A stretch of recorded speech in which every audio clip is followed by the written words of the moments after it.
Hello, everyone. Ryan Scott back here again. I am the lead columnist for D3Hoops.com. We've got a preview of the quarterfinals of the TBT that the We Are D3 TBT team will be playing in uh, on Sunday at 7 o'clock. And you can see that on Fox Sports 1. So I have with me Matt Snyder, one half of the D3 Datacast. And we've also got joining us, we're privileged to have Ryan Cain, who is currently the head coach at Johns Hopkins University, the men's basketball team, but was previously at Keene State, which will be very relevant for our TBT conversation coming through here. And he's joining us from an exotic locale on vacation. He's made some time on vacation to come and join us. So thanks, guys, for being here. Yeah, thanks for having us.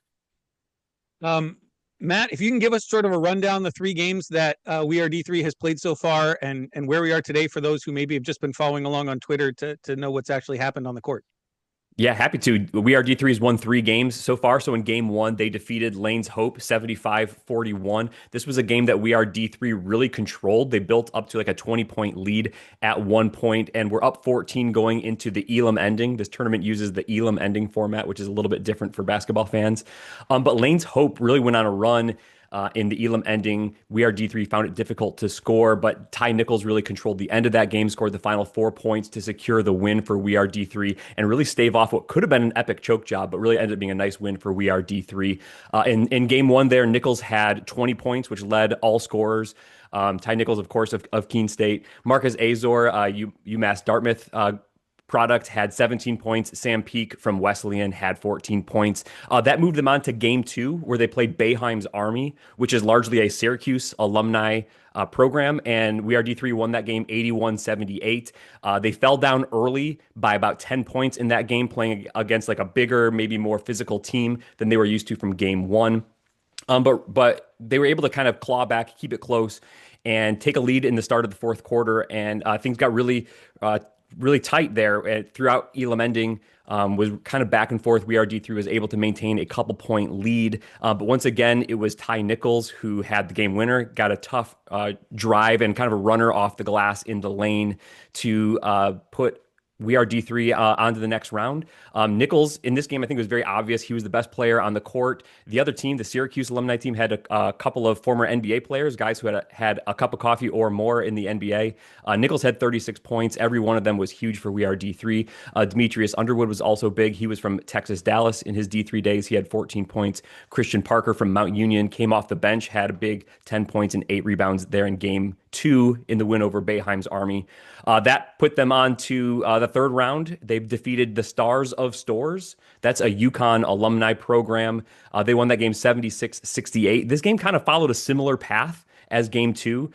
We Are D3 kind of got down by 10 or so early. They took actually 2 big punches in the first quarter and the second quarter, and they kind of rolled with it. Were able to claw back once again and take a lead, a 2-point lead, I think, heading into the Elam ending. And although this was the tightest game in that Elam ending, this was actually the easiest one for We Are D3 to get baskets. They really kind of maybe attacked a little bit more. They made their foul shots, and it was, I think, David Murray who got a layup winner after a steal, and he sealed the game for We Are D3. Azor again was brilliant. He had 22 points, 5 assists. Nichols wasn't quite as efficient as he was the game before, but he still had 18 points, 5 assists. He was great. David Murray of Connecticut College, he was kind of the surprise bench star in this game. 14 points and a big inside presence for We Are D3. So that's kind of how we got there. The 3 wins for the D3 program. So if you look at sort of the trajectory, the arc of games 2 and 3, they look very similar, right? Starting slow, having to work hard and get back, get a little bit of a lead, and then kind of hang on for the end. But they were 2 very, very different games. And I was wondering, Coach, if you could talk a little bit about like adjustments that were made, and obviously different players stepped up in different ways between game 2 and 3. Yeah, I think safe to say game 2 against Syracuse was the Nichols game. You know, he was lights out. It's a big time shots, big time plays. The thing about Ty is he's incredibly unselfish. He's obviously dynamic and can score the basketball at all 3 levels. He can drive and finish. He's got pull-up game. He can obviously knock it down from 3. Didn't necessarily have that when he started at Keene State. I think he may have made 7 or 8 threes as a freshman at Keene. It's safe to say that's gone a long way. He ended up being a terrific shooter in college, and now he's incredibly dynamic off the catch and off the bounce, and showed that against Syracuse. And you saw at the end of that game, they started face guarding him. I think you saw Coach Boeheim step it up, and probably they're expressing some frustration that they allowed him to get some easy catches and make the plays that he was able to make. So they started doubling. They were just literally, even without ball screens, running two guys at him at the end of that game. Obviously, very aggressive on ball screens. And I think, that probably helped initiate the game plan in that UConn game. They were very aggressive guarding Ty, putting two guys on him, being aggressive in ball screens. Ty's not a selfish guy. He'll space the floor and give space for guys like Marcus to attack if they're going to face guard him and make his catches tough. He's going to make the right play on those ball screens if they're going to blitz him. You saw him kind of throwing those little pocket passes to the big behind the defense, creating advantage for, we are D3, allowing those guys to play to advantage behind the defense. And, David Murray was the beneficiary of that, getting some easy baskets at the rim because of it. And then Marcus is equally as dynamic and Ty is in a lot of ways. He was another guy that didn't necessarily shoot it terrific at times in his college career. But man, he was such a difficult player to play against and such a two-way guy. Marcus talked about, taking a lot of pride in his defense. He was that way in college. He's that way now as a professional. We used to talk that you can't cross over in front of him. That was part of our game plan playing those guys because he had such great hands, was so dynamic defensively. That he was difficult to play against, obviously offensively, but defensively a problem equally as much as on the offensive side. And you saw Marcus doing some of that defensively in that third game as well, where, guys couldn't go by him. And not only that, he was able to take the ball from guys and create advantage and run outs and easy baskets for We Are D3 there. So, I think the adjustment of UConn being more aggressive against Ty opened the floor up a bit for Marcus, and safe to say he's more than capable of making plays and creating advantage and getting in the paint, scoring himself and creating for others. Yeah, Matt, that's one of the things that really is a We Are D3 strength in this tournament, is that there are so many talented players. When teams come in looking to shut down somebody, most of these other teams just have one or two go-to guys that they're counting on for everything. We saw even from the beginning, Alex Sobel has been great on defense, but he's maybe a step slow on offense for some of the big guys that they faced against Syracuse and UConn. And we had Christian Parker coming in one game who's a little faster, right? And then the other game, David Murray coming in who's a little bit bigger and a little more physical. What is the benefit you've seen from the bench being able to come in and go into different guys from game 2 to game 3? One of the interesting things that I found I was not really expecting was to see Rainiac go so deep so early in these games, and to kind of see, it looks like he's feeling out in the first and second quarter who's got their A game that night or who's got a good matchup.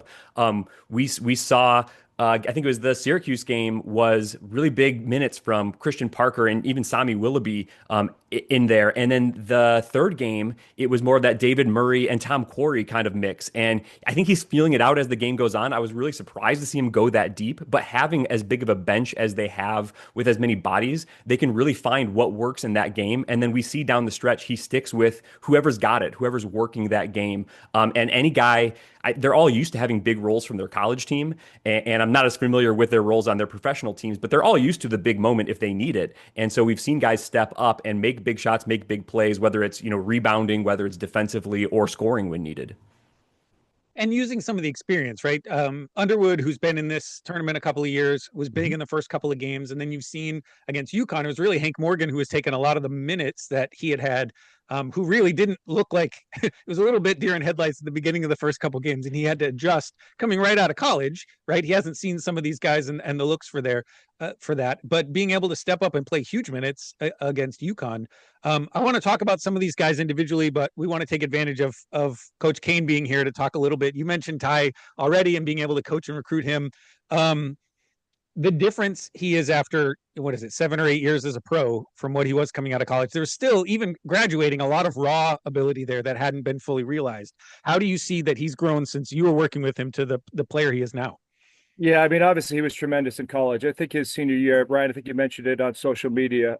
He would have been the National Player of the Year in almost any year other than the Ashton Francis year. When a guy scores, 60 plus to take his team to the Final Four, I think that's a safe pick for your National Player of the Year. But Ty, his senior year, averaged 28, 8, and 5. I mean, those numbers are just, video game numbers.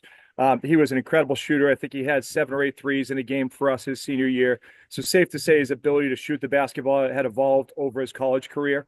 But he's not a guy that lives in the weight room, right? Like, he's basketball strong and basketball tough. He was a guy at times that could be a little bit difficult to coach in the sense that, he may not want to do a drill, right? Like, Ty Nichols wants to compete and wants to be a basketball player and wants to play basketball. And you can see when it matters most, he's going to make winning plays. And that was always something at Keene State that guys could rally around. When you needed a big stop, a big rebound, a big loose ball, a big shot, it was Ty that would always make that play or guard that player in those moments. And I think that's only grown over the course of his professional career. Of course, he's even more dynamic than he was back then. He was good shooting off the bounce in college. He has his trademark, walk up transition three that he likes to shoot, that you still see him shooting in the TBT here. But I think he's really just kind of fine-tuned all the different things. And you can tell that he's a professional as he talks, after these games, he just sees it and thinks about it and speaks it at a really high level. He talks about it like a coach, like a professional. And he was that way in college, and he's even more polished in that space now. But he was as high Q of a player as I've ever coached. You could tell him what the reads were, what the options were, and he was always going to make the right play and never be selfish. He was more than willing to, in Elite Eight games, be the guy that was the facilitator and passer in those games when other people had the matchups. And I think you're seeing that same thing in the TBT. So what he already was, I think everything is just a little bit more fine-tuned. But, what you see now is kind of the Ty Nichols that I had during his time at Keene State. Yeah, and I wonder if you commented this. To me, obviously you saw him every day. It feels like he's just a lot more confident in not having to take over games, right? Obviously you relied on him a little bit more at Keene State than they have to in this tournament, but even a couple years ago in the TBT, it just kind of felt like when things got a little tense, he was kind of wanting to take over maybe a little more than he should have. And it feels like even those couple of years of experience have kind of lightened that up and giving him a broader range on that. Yeah, you mentioned, the potential, choke in that first round, Matt, right? Obviously, I think that's something that we've seen over the course of, we are D3 struggling with the Elam ending at times and, taking some, shots that maybe if you put a little bit more pressure on the paint or the rim, you're going to get better quality looks as you get to the end of the game instead of settling for some of those threes. And I think that's what they did, a little bit in that first round game and maybe gain some confidence after that experience again, saying, we're not going to let that happen in some of these big moments. We're going to be aggressive. We're going to attack the rim. We're going to get good looks. We're going to trust our teammates and we're going to play to the advantage. And whoever has the great shot is going to shoot it. And obviously, like at the end of the Syracuse game, everyone knows, who should have the ball in those moments if all things are even. And on that inbounds pass, Syracuse went for a steal. They didn't have an opportunity to double them. And at that point, it's over. Ty's going to make a play and they're going to get a good look. And at that point, that runner that he shot was a trademark shot of his in college and obviously still is as a professional. But he's mature, and I think as a team, we've seen that maturization process kind of play out in front of our eyes in the TBT here, being a little bit more disciplined and a little bit more intentional with how they have approached offense late in these games with the Elam ending. And the other guy you can speak to, you mentioned Marcus Azor, you had to game plan against for his whole career there when you were coaching against him. He's a guy who has a lot of the same skills that Ty does, right? He's a real well-rounded guy, can pass, can get to the rim, very different personality. He's always very kind, but sort of a less gregarious sort of dude. But now he's shooting. I assume when you were coaching against him, you were happy for him to take threes most of the time when he touched the ball. But now that's a weapon that really came through. They couldn't guard him in the same way because of that ability now. Yeah, by the time he graduated, he was a very efficient three-point shooter, but there's no doubt that's what you would live with is him taking contested threes. He's a guy that you just had to stay in front of. I think the big difference between Ty and Marcus is just sheer athleticism. Ty is an athlete through and through, but vertically, Marcus has a different dynamic there. You see him offensive rebound, with these guys that are big time Division I forwards and centers, and he's jumping over those guys, getting rebounds, tipping balls, making plays, and also finishing, through contact, similar to the way Ty does, to your point. Those guys, at the basket are just incredibly dynamic finishers and can finish with, scholarship players through and through, always have been able to. And I'm sure as professionals, can hang with anybody from that standpoint. Marcus was, just a competitor, very low key guy, probably not jumping on a table after he hits a game winner. But he was a terrific player in college. We struggled with those guys. That team that they had was probably as good as any. And then like a lot of teams that year, they just happened to run into Buzz and Macon. Otherwise, I thought they were national champion contenders. But everybody ran into that, Buzz saw that year, kind of ended up with the same result. Yeah, I will take part of the blame for that I picked didn't think Randolph Macon could get out of that weekend with WPI and Dartmouth, and I know that definitely gave them some extra motivation. So sorry about that to those guys. Matt, are there any of the other players that have maybe stood out to you or surprised that you want to touch on as we go into this preview? Obviously, there's a long list, and we really can't go through all 13 of them, but somebody who stood out that you want to mention? I'm just going to say just the tenacity of the guys who are playing in the post. They're a little bit undersized. I think one of the differences when you play against teams comprised of players who've had high major Division I experience is some of the size and athleticism. In the post, we still see it. I think guys like Nichols and Azor neutralize it from the guard position a little bit more because they're so skilled. But We Are D3 just doesn't have the stable of these 6'9", 6'10" guys who are wide and super athletic.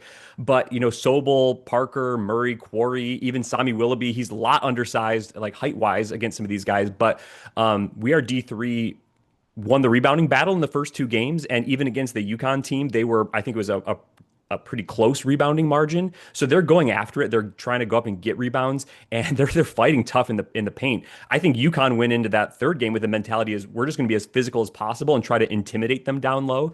And you saw shots of like Parker and Tom Quarry just getting shoved off of whoever they were trying to guard down low. And they called a couple of offensive fouls, but they didn't call as many as even maybe they could have. So just what those guys are doing and not backing down. I think again, like I said, UConn was really just trying to intimidate them down low, and they didn't buy that. They just said, fine, you can keep pushing us. We're going to be here every step of the way and try to play tough. And I think that's been impressive. Just even undersized a little bit, being able to handle that. Yeah, they've even switched some ball screens, and they've had some guards on some of these bigger guys and done a tremendous job in situations where there are cross matchups or mismatches down there of doubling those guys on catches. And then if you watch We Are D3, they scramble as good as anybody in the tournament, right? They are all moving on a string. They're all working together to play team defense. And the amount of contested shots that their opponents have had to take over the first 3 rounds has been pretty impressive. And they do a good job out of those scramble situations, despite being undersized, like you said, Matt, of rebounding. So they may have cross matchups, smaller guys on bigger guys, and they're still finding ways, to tip the balls and kind of scramble down there and end up with the basketball in some situations where maybe they shouldn't, given the size disadvantage. Yeah, and that's one of the things that Reg has really decided on this year is they saved some money by not bringing the guys in as early to do in-person practices, and they did a lot of stuff over Zoom, kind of installing sets and trying to tell them how they wanted to play and trusting that these guys with all this leadership and experience can figure that out. And I've been really impressed with how they've come together and played so well. I know they had a couple of scrimmages and things, ahead of time to make that happen, but you're really seeing like the intelligence that our D3 guys have to evolve over time to make up for maybe the lack of athleticism or size that comes with being a D3 player. And you're seeing it bear out. I want to transition now to the team that they're going to be playing Sunday. This team is Fail Harder. It's organized by Kyle Guy, who you might remember from the University of Virginia. He's currently an assistant at Nevada. But he's an Indianapolis guy, and he put together a team full of Indianapolis players. So they're all guys, with the exception of one, who either are from Indianapolis or played at the University of Indianapolis. And in many ways, it's a very similar story to the We Are D3, right? These are unheralded guys that came from smaller schools that are just kind of trying to represent their area. And for them, it's got to be pretty cool. They played in Hinkle and beat the Butler alumni. They've been kind of running through the Midwest in the way that D3's been running through the Northeast. But they look very similar. So they've got a guy, Darius Adams, who's a UIndy point guard. He's 36 years old, so a vet. He was the MVP of the Chinese League a couple of years ago. But they rely on him for most of their scoring, all their ball handling. I think he's only sat like 2 minutes the entire tournament. He's the guy that they're going to have to focus on, much in the way teams have tried to focus on Ty Nichols. And one of the big questions will be whether some of their other guys can step up. They go only 8 deep. Their size is not quite the same as some of the teams we've been playing, so there's a good chance, they go 6'8", 6'7" in the middle. They have the one ringer they brought in after losing last year is this 7'foot guy, Reginald Kissenloo, who's a big, long, tall guy, but not like super large. Their bigs don't miss a lot, so we're really going to need some post defense, that kind of thing. They do shoot 36% from 3. And the ninth guy, who's only played 2 minutes, I should mention Jaden Terry, because he is an Earlham alum. We have a D3 guy that we're playing against in this game. He hasn't gotten a lot of minutes, and that's what we've seen so far from the other teams with D3 guys that we've played against. But what are your thoughts? I know you probably haven't watched Fail Harder, but with a team that looks a lot more like ours, What do you feel like is going to be really important for We Are D3? Matt, you can go first there.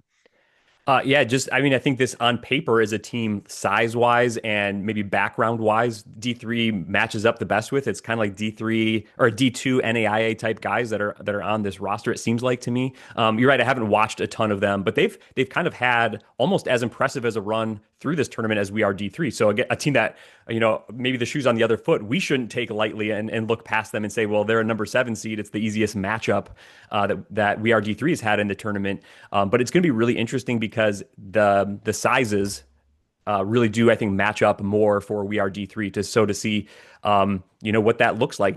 After playing bigger teams in Syracuse and UConn the last 2 games, that'll be an interesting dynamic, I think. Well, and I was wondering, Coach, like you mentioned, you had to game plan against Alex Sobel every year. This might be a game where he's a little more apt to be the guy down low who can really make a difference. Yeah, I mean, I think Alex has every ability to be a scorer. Was obviously really effective in the year that he played Division One.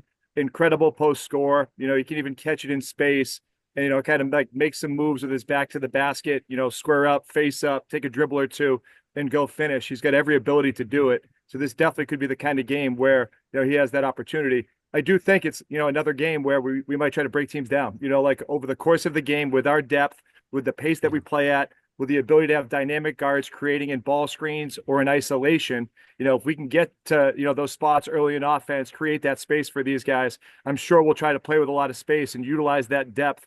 They haven't taken their foot off the gas over the course of these games. Obviously, some slow starts will be interesting to see if we can get off to a better start and continue to wear teams down over the course of these games with the intensity that we've played with. So with a shorter rotation, I'm sure that'll be something Coach is talking about going into this game.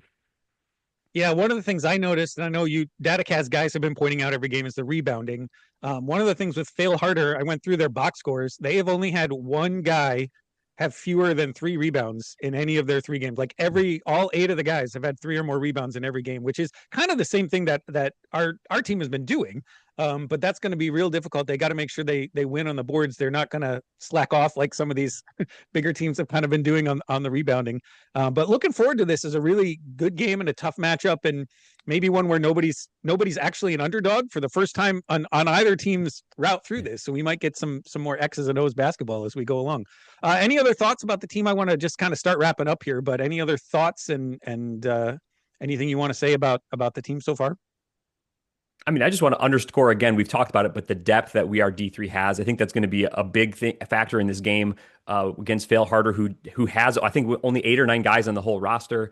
And they've been using that depth. So I think all the guys are prepared to play early on. Ryan, you called this out. They really relied on the guys who've been around the program in the first game and a half. And then some of these guys that are newer to the TBT experience have really been stepping up. And I think that's going to be a big factor in this 4th round game of having that many guys who've now appeared in games and gotten big minutes and big roles against a team with a much shorter bench.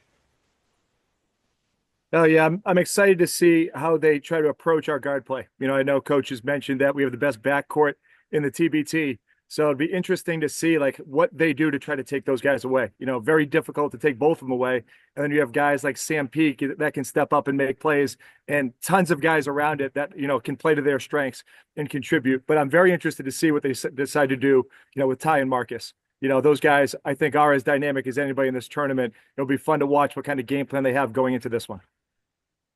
Yeah, and Coach, maybe I should just ask from your perspective as someone who's out there recruiting, and then once guys finish trying to help some of the guys go pro, what does this mean just for overall the perception of D3, that we're getting these games on big television networks, that we're having the success? What does that mean for the division as a whole as you go out and try to sell it?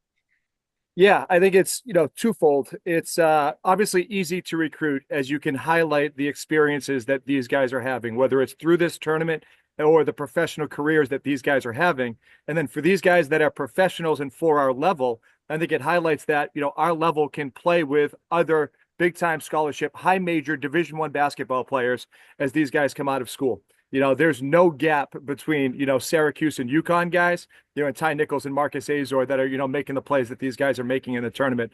So I think it, can really highlight that you can play Division III and have an excellent professional career if you're the right kind of player and the right kind of person, that has an interest in doing so. So, and these guys are making themselves some money likely. that 36-point performance by Ty, I'm sure it doesn't hurt as he looks for his next contract. Yeah, that's for sure. And just gives a lot to work towards for our guys. And one of the things we wanted to highlight is this is an ongoing program, right? Coach Reg is doing pro combines, trying to get as many D3 players as possible who want to go pro to get contracts for them. They're working year round on this sort of thing. And so there is a GoFundMe out there. You can go, the easiest way is to link from their Twitter. So it's We Are D3 TBT on Twitter. You can go into the GoFundMe. Obviously, the longer they're playing, the more hotel bills and food bills and everything that go along with this. There are some sponsors, but it's not paying all the bills. And so if you want to support this effort and do that, it's not just this tournament. It's a year-round thing that's promoting D3 guys as pros. We also want to highlight, there's links from their Twitter as well for merch. I was hoping mine would get here by today so I could wear it, but it's not here yet. It should be coming later this afternoon. But there's some cool stuff that they've designed that all go back. And if you buy individual player shirts, they go back to the players. They get part of the proceeds from that. So you're supporting them as well. And then finally, we want to mention Hardy Strong. It's the foundation that was set up in memory of Justin Hardy, who was an All-American player at WashU, who died of stomach cancer a few years ago. And his family, who run the foundation, have been so supportive. Individually, they give scholarships to athletes. They've set up mental health counseling for free in many places. They're sponsoring this, obviously, to get the name out there, and they continue to do events all over the place. And so we want to make sure we highlight that. That's something that they're being a part of. But I just want to thank you guys for being a part of this, and hopefully we'll be able to do another one of these after they keep winning this week, right? So congratulations for the run so far, and good luck. We Are D3 TBT. Thanks a lot. Thanks, Ryan.